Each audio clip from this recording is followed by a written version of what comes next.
Coming up, heat waves and wildfires cause panic, destroy massive swathes of forest, threaten indigenous cultures and worsen drought conditions. Otros años tendría que haber 10 veces más de lo que hay. And a Turkish teen nabs a prestigious award. We chat with a 16-year-old making climate waves. Lots of people in the UK have been protesting. Is that something you would consider doing as well, taking your action to the streets? No, I would not do that. This is Just 2 Degrees on TRT World.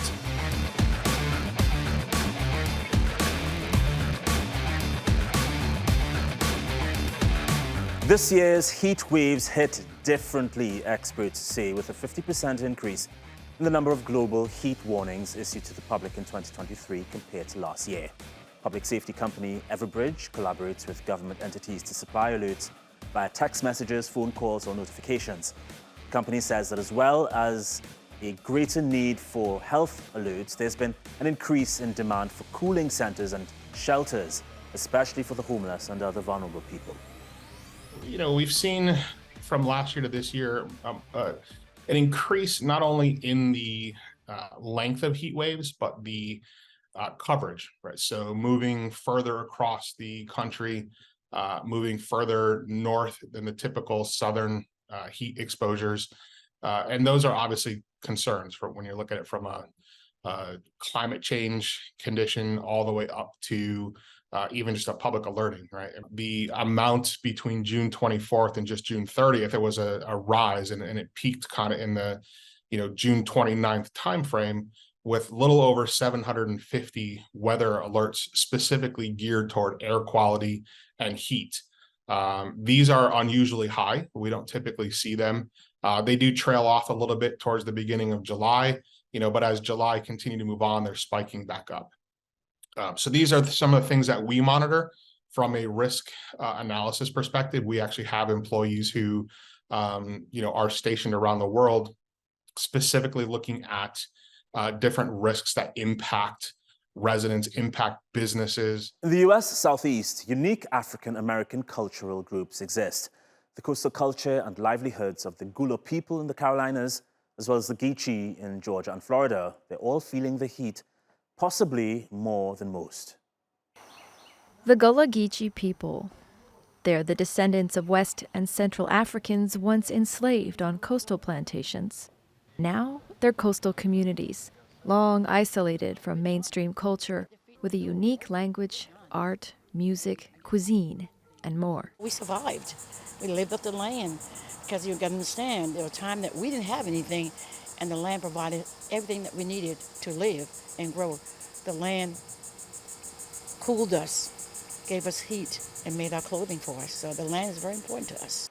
But their livelihoods, which depend on fishing, are under threat, as coastal communities are now some of the most vulnerable to climate change. When you have sea level rise and you're bringing seawater into places where seawater was not present before, what you have is a shift of the distribution of species that can handle it, and therefore a shift in the distribution of other organisms that use that as habitat. So what people will see is maybe they're not going to catch what they used to catch in places where they used to catch it because of the way the environment has changed. Gullah Geechee Ed Atkins knows this firsthand. He's been fishing the waters of South Carolina's St. Helena Island for 60 years. It's not feasible to go out there and catch your meanings of living animal. Like you can go out there and catch one meal today, and what you gonna do tomorrow? When we used to go out there and catch 5 or 6 meals and put some in the refrigerator for the week. And creeping housing developments are putting even more pressure on the environment and the community. Gentrification, displacement, and destructionaires are all the negative cocktail that has been poured onto our Gullah Geechee Nation coast. And unfortunately, it seems like it's happening simultaneously, as if these home builder associations are not getting the memo that we need to protect the coast in order to protect the mainland, that these are called barrier islands for a reason. For the Gullah Geechee, preserving the coasts is the same as preserving their culture. If I run and leave, what happens to my family? What happens to my psyche? What happens to my spirit? I don't have the same support system, nor can I continue my culture in an urban environment or in an environment that's inland. And then what would be the point? You move inland, where are you moving to? We're looking at television, seeing mudslides all over the place. We're seeing forest fires all over the place. Sarah Balter, just 2 degrees. And drought conditions are raising serious concern among shepherds in southern Spain. They're struggling to feed their flocks in the parched countryside, and they're calling on the government to address the problem. Now, with the country's reservoirs at less than half their capacity, farmers and industries are competing for a dwindling supply. El que entre, que nos mire un poquito a los agricultores, a los ganaderos y lo que te he dicho antes de que se arrime al campo, que es de donde realmente sale todo. El alimento sale todo del campo. La agricultura es lo que te da verdura, hortalizas, y la ganadería es lo que da la carne, y aparte ayuda a mantener el patrimonio ecológico que hay. It was pretty hot in Serbia too. Situation meteorologists say fueled a powerful storm in late July that brought severe wind and rain over the capital Belgrade and other cities in the north of the country. Many streets were flooded, precarious situation for some.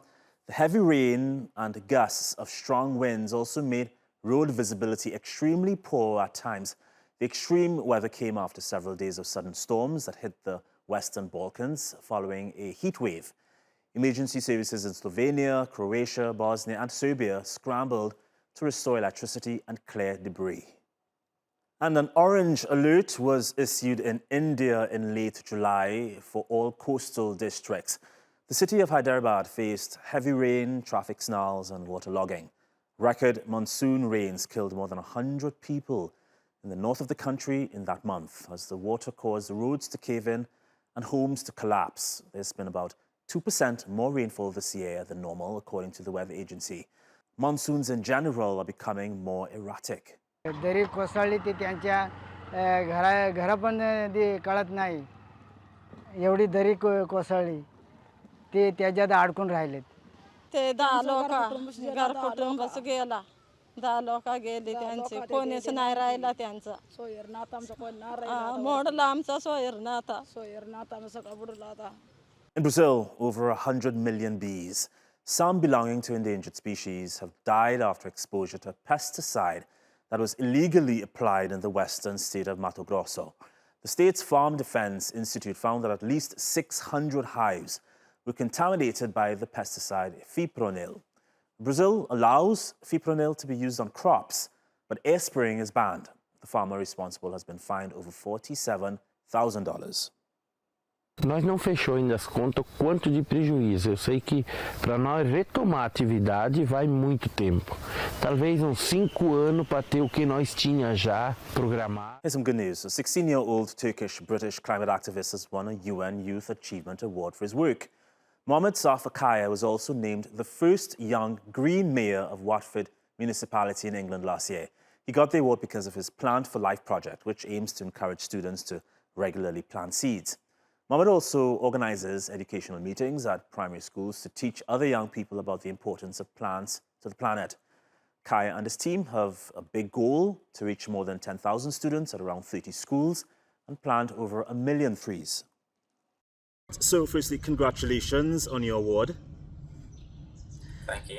How did the Plant for Life project begin? So Plant for Life project was initially my idea, and I entered the Plant for Life project into the Green Mayor competition, and I actually won, so I became the first young Green Mayor of Watford.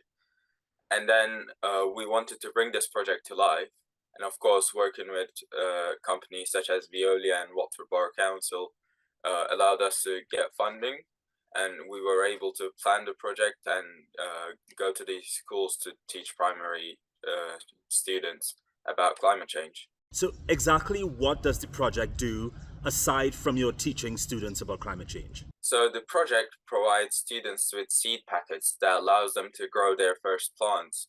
And Nice. we teach them that if they grow a plant every year of their life, this will make a great impact. Over 1 million trees are to be planted by the year 2100. And I think that's a really big impact considering how little we are doing.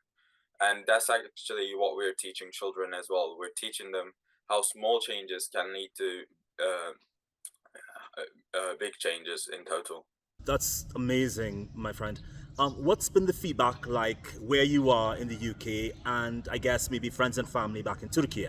So I've actually been very proud because everyone has been congratulating me. I think it's really important that everyone tries to do their best to actually combat climate change, and I feel very proud that I've been acknowledged by these awards. Curious about, how old are you, by the way? You're 16? Yes, I'm 16. Why did you get involved in the climate issue? So I wanted to get involved because obviously climate change is a big part of our lives. Every day something's changing, the weather's becoming more extreme, the polar caps are melting, and it's affecting our lives. So I thought it would be important to combat against climate change. Is this a career path that you would consider taking? And I notice that lots of people in the UK have been protesting, and there's one type of resistance to the fossil fuel industry. Is that something you would consider doing as well, taking your action to the streets? No, I would not do that. I would like to work with these companies to change what they're doing wrong, rather than protesting and making other lives worse by disrupting their lives that may be sitting on the roads. You really don't appreciate the traffic disruptions by protesters? No, because that may cause other civilians and emergency workers to be for their work to be disrupted, and people may die as a result of that. It's nice when climate heroes get the recognition they deserve. And the €1 million prize to support their work is even nicer. The 2023 winners of the Gulbenkian Prize for Humanity were announced by former German Chancellor Angela Merkel in Lisbon, Portugal in July.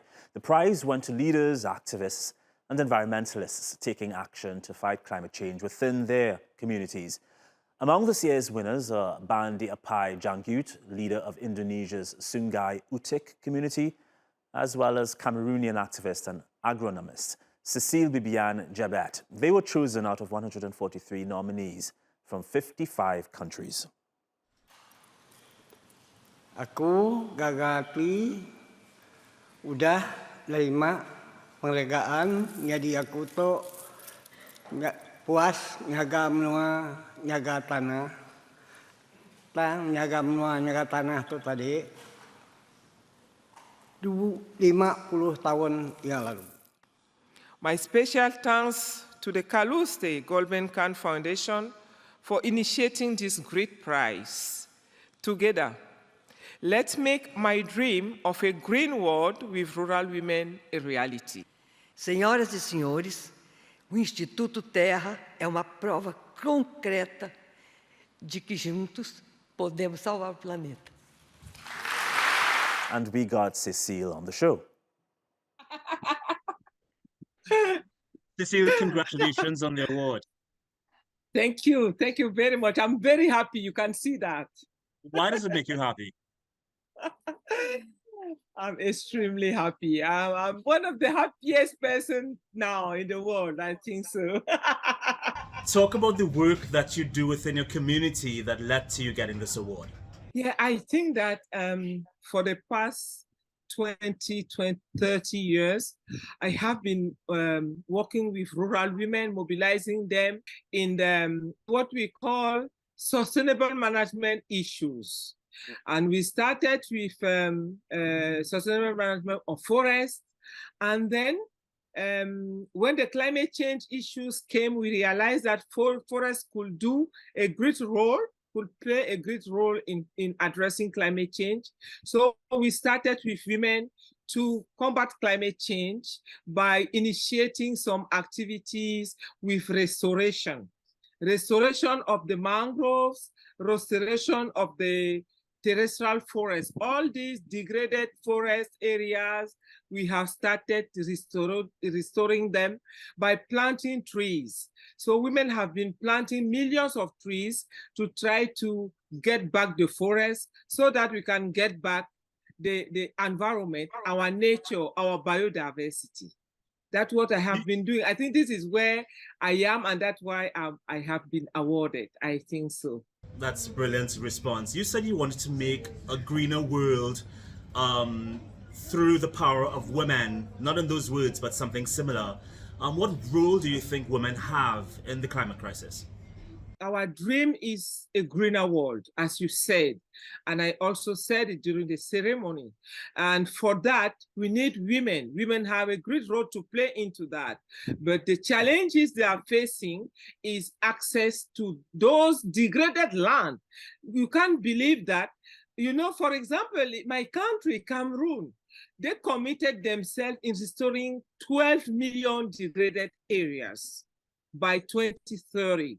Look at where we are. Nothing is being done in the field. So I'm asking the government of Cameroon to allocate those degraded land to women so that they contribute to implementing their commitment. That's the great challenge we are facing today, how we can have access to those degraded land so that women help our government to fulfill their commitment at the international level. That's it. That's where we are. Of course, we also need support. We need financial support, but the basic is the land. If you have the land, I'm sure the finance will follow. I get the impression that you get opposition from the Cameroonian government. Is it that the government does not believe in the climate crisis and is doing nothing to achieve its climate goals, if there are any? They have started drafting some enabling policies. They have the NDC, they have the framework, climate change framework, adaptation framework. So I think they believe in that. I think the issue is maybe accessing resources as such. That is because of the law does not provide room for women to get a property right on forest, on land. That's where the problem lies. I think we have to reform the law in such a way that women have property right, access, not only simple access, but also property right, because the property right will give more sustainability. And so far, this is not the case. We are pushing for gender responsive policies where we have men and women equal opportunities, equal right to land and to forest. So long as we are far from that, it will be difficult. But the government is, let me also be honest, the government is supportive to what we are doing, but I think we need to move forward by reforming the law because it's the policy that will enable them to move forward concretely. You know, Cecile, Cameroon is one of those many countries, small economies that contribute little to the climate crisis, to global warming, but is of course is still expected to achieve its climate goals, sustainability goals. What do you want to say to those large countries and large corporations who just don't seem to put any pace in terms of reducing that global warming? Yeah, very right. This is a great analysis, and I share it fully. I think the responsibility should be shared because we have all these international companies, let's say very big companies with huge, they're very rich, a lot of money coming in our countries and cutting trees. And the law is saying that when you cut down a tree, you have to replant 5, but this is not being done. And they have the responsibility to fund that. That's why I always tell them, please, you have to fulfill the law. We have to implement our law. So long as the law is not implemented, nothing will happen. Of course, when you see Cameroon and you see the degradation of our forests today, it's a pity. It's really a pity because the situation, I think it is getting worse. Even if there are some effort of good governance, transparency, and all these what do we call it, certification processes. They help to improve the situation. But so long as these international companies, these big logging companies, do not comply with the law, or maybe they comply, but we don't see that they are doing so. And so long as this is not done clearly, the situation will be getting worse and worse. And the women have a role to play. Civil society organization, we have a role to play into that. Asking our government to make sure that when they have to allocate, I don't know, 100,000 of hectares for exploitation, they should make sure that the law is respected. It means community rights are there, and also climate change in commitment of the government is taken care by those guys. That's the situation we have to fight for, we have to advocate for. Unless this is done, we'll be moving through deforestation, degradation, and poverty. Cecile, you are a climate trailblazer. Congrats once more on your award, and we wish you the best of luck in all your future endeavors. Thank you so much. Thank you very much, and good luck. We keep in touch. Well, all eyes were on Europe and the US in July as a ferocious heat wave sent city dwellers scrambling for the nearest water source. But China has been suffering too, with temperatures of over 35 degrees for weeks in a row. Now we're not throwing shade here, but the Chinese have a slightly different understanding of sun protection than the rest of the world. June was China's hottest since the year 2000. And on July 16th, a village in the northwestern Xinjiang province posted the country's highest ever temperature, 52.2 degrees Celsius. Of course, with extreme heat comes extreme ultraviolet rays. Sunscreens, hats, and umbrellas, these are all sensible protective options. But in China, a whole range of extreme garments are gaining in popularity. 对，防晒衣啊，什么冰袖啥都有，像帽子啥都卖的可以。今年都出去玩的人比较多了，而且天气也热了，平常也可以戴呀。For some Chinese women, fair skin is fashionable, so avoiding a tan is vital. For others, health is a greater concern. 我觉得黑的话还可以，因为有美黑嘛，现在就是我觉得黑还是挺漂亮，但是我就是怕得一些皮肤病或者得斑。From super wide-brimmed hats to UV-resistant full face masks, Chinese people are not messing with the sun. Some are trying to keep cool, too. But others aren't convinced that more clothing is the solution. 有可能穿上非常热，但是能防止晒伤的，然后也有可能就是因为我没有这种习惯，我觉得有可能不直晒着，就避免阳光直晒可能会更凉快一点。 Either way, this new and unusual fashion choice is a hot item. We end this episode with shots of pristine coastlines in Kfar Abida and Amchit, Lebanon, where opposition to seafront development is growing. Environmental groups warn that constructing above ground near coastal caves threatens to damage them. Until next time, bye.